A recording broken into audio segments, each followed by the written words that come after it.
Ethan was a 22-year-old university student living in a quiet town called Ashwood, Oregon. He was the kind of person who went from home to school and back again. He kept to himself. He avoided trouble. But like everyone else, Ethan had weaknesses. His greatest weakness was a girl from his class named Lily. Lily had blonde hair, pale skin, and striking blue eyes. She was impossible not to notice, and Ethan was helpless against that beauty. But Ethan was also the only son of a middle-income family. Quiet, awkward, an easy target, he was bullied by his classmates, and when it happened in front of Lily, the humiliation became unbearable. At the end of the academic year, Ethan made a decision. He found Lily on social media. After days of hesitation, he finally sent her a message. To his shock, she replied. They agreed to meet. But Lily chose a place far from Ashwood, downtown Seattle. On the night before the meeting, Ethan couldn't sleep. He lay awake, waiting for morning. At 6:30 a.m., he began getting ready. He used a perfume he had received as a holiday gift, still unopened, styled his hair carefully, and wore the shirt he had worked part-time all year to afford. When he arrived in Seattle, he called Lily. She told him to meet her at a cafe. Ethan stepped inside, and that's when he saw her, not alone. Lily was sitting with her friend Brianna and Ryan. Ryan was everything Ethan wasn't: handsome, confident, wealthy.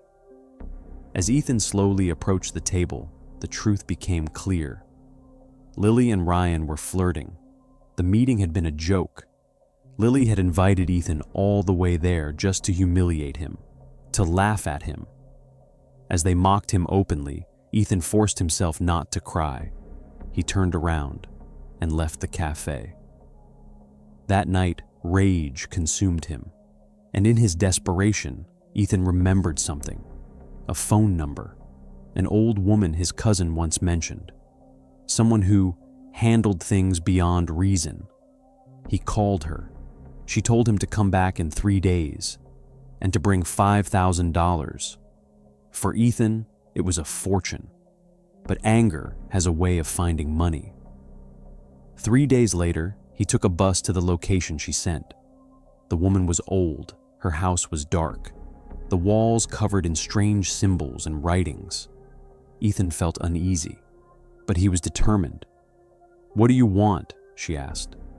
Ethan answered, "There's a man named Ryan. He's ruining our lives. I want him gone, and I want Lily to love me."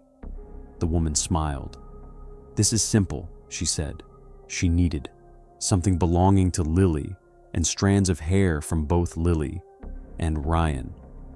When classes resumed, Ethan carefully waited.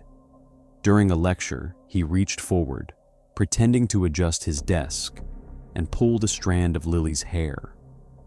Later, when Lily and her friends went to the cafeteria, Ethan noticed a scarf on her chair. He took it. For Ryan, he played a cruel joke, pulling his hair while pretending there was gum stuck in it. That weekend, Ethan returned to the woman. After nearly 4 hours of rituals, she handed him 2 things: a small cloth doll and a square of paper wrapped tightly with tape. "These are your instructions," she said. "Bury the paper near Ryan's home and keep the doll with you at all times." Ryan lived in a luxurious villa. The walls were high, impossible to enter. Ethan chose a tree near the outer wall and buried the paper beneath it, whispering the words he was taught. 2 days later, Lily started talking to Ethan. Ryan stopped coming to school. Within a week, Lily and Ethan were officially together. Soon after, the school principal entered their classroom, Ryan's aunt. She explained that Ryan had suffered a psychological breakdown and was sent to a clinic in the United States for treatment. Ethan felt a chill run through his body. This wasn't what he wanted. Then Lily began to change. She fainted. She had nightmares. She grew weaker by the day. Doctors found nothing wrong. Desperate, Ethan called the old woman. "She's dying," he shouted.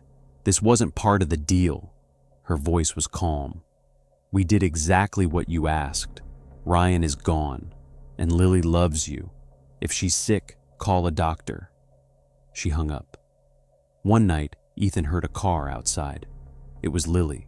She stood at his door, drenched in sweat, trembling. "They say only you can save me," she whispered. Before Ethan could respond, the wind roared. The sky darkened. He heard Lily scream. It came from the backyard, from the well. Lily stood at its edge. As she fell, she whispered, "It's too late now. She belongs to us, just like you." Lily died that night. Ethan was arrested. The woman was found. But it didn't save him. Ryan was never seen again. Every form of dark magic comes with a price. Nothing in life is worth paying it.